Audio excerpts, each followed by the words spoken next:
হাবিবি বলছেন, ইয়া রাসূলুল্লাহ, আপনার আর দ্বিতীয় নম্বর পরীক্ষা দিতে হবে না।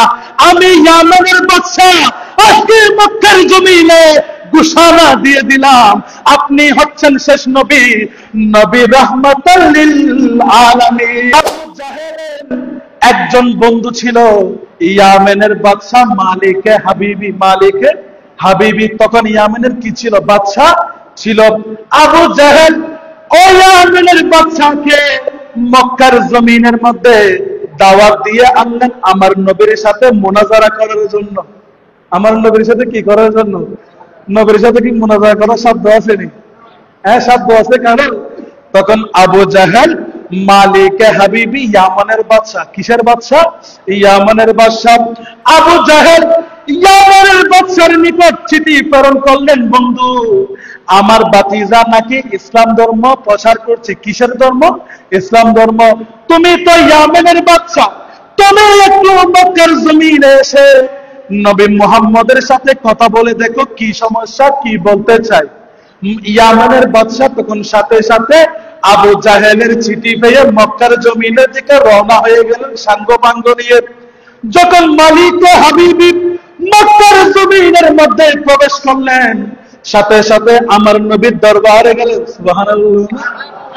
আমার নবীর দরবারে যাওয়ার পরে আমার নবীর সামনে দাঁড়িয়ে জিজ্ঞেস করলেন, আপনি নাকি প্রচার করছেন মক্কার জমিনে, আপনার ধর্মটা কি সহি কিনা? আপনার ধর্মটা কতটুকু? আপনি কি শেষ নবী কিনা?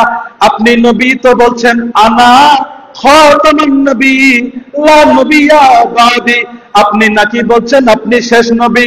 ইয়া রাসূলুল্লাহ, আপনার সাথে আমার কোনো শত্রুতা নাই, আপনার সাথে আমার কোনো দ্বন্দ্ব নাই, কিন্তু আমার বন্ধু আবু জাহেল সে আমাকে চিঠি দিয়ে জানালো আপনি নাকি কি ধরনের একটা দিন প্রচার করছেন, এটা কেমন দিন, আপনি কি সত্যি নবী কিনা?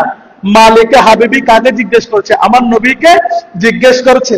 আমার নবী মুস্কি হেসে হেসে মালিকে হাবিবিকে বলছে, ও মালিকে হাবিবি, তুমি আমার মেহমান, তুমি আমার মেহমান। আসছো যেহেতু একটু করে বসো, আগে রিল্যাক্স হও, তারপর কথা হবে।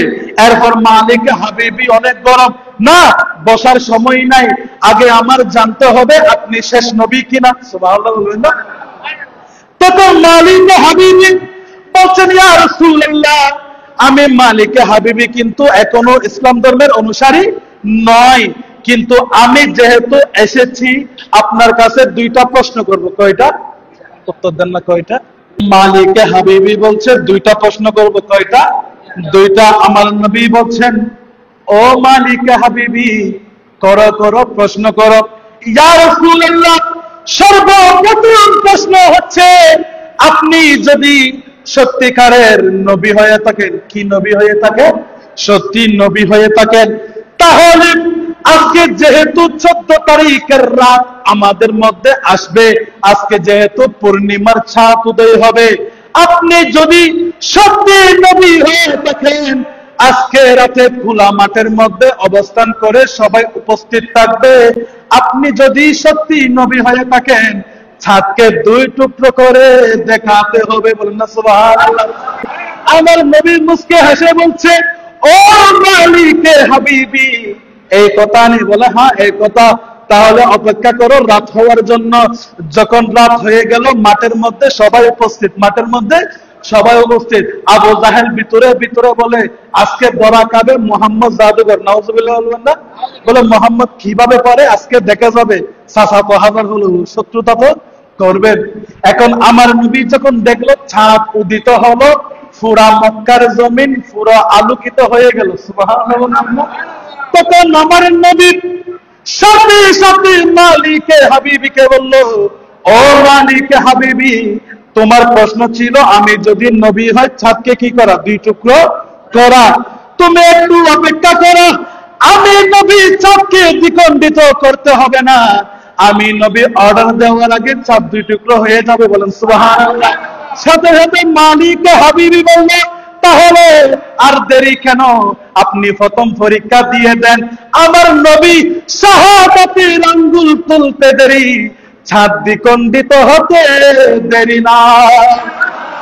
मेरे करीम से गर कतरा किसी ने मांगा, सुभान अल्लाह बोलबेन ना, मेरे करीम से गर कतरा किसी ने मांगा, अरे दरिया बहा दिया दूर बहा दिए हैं, उनकी महक ने दिल के गोने से खिला दिए,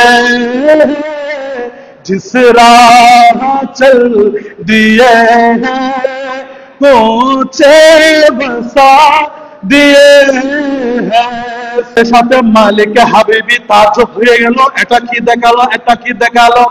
মালিক হাবিবি বলছেন, ইয়া রাসূলুল্লাহ, আপনার আর দ্বিতীয় নম্বর পরীক্ষা দিতে হবে না, আমি ইয়ামানের বাদশা আজকে মক্কার জমিনে ঘোষণা দিয়ে দিলাম, আপনি হচ্ছেন শেষ নবী, নবী রাহমাতাল লিল আলামিন।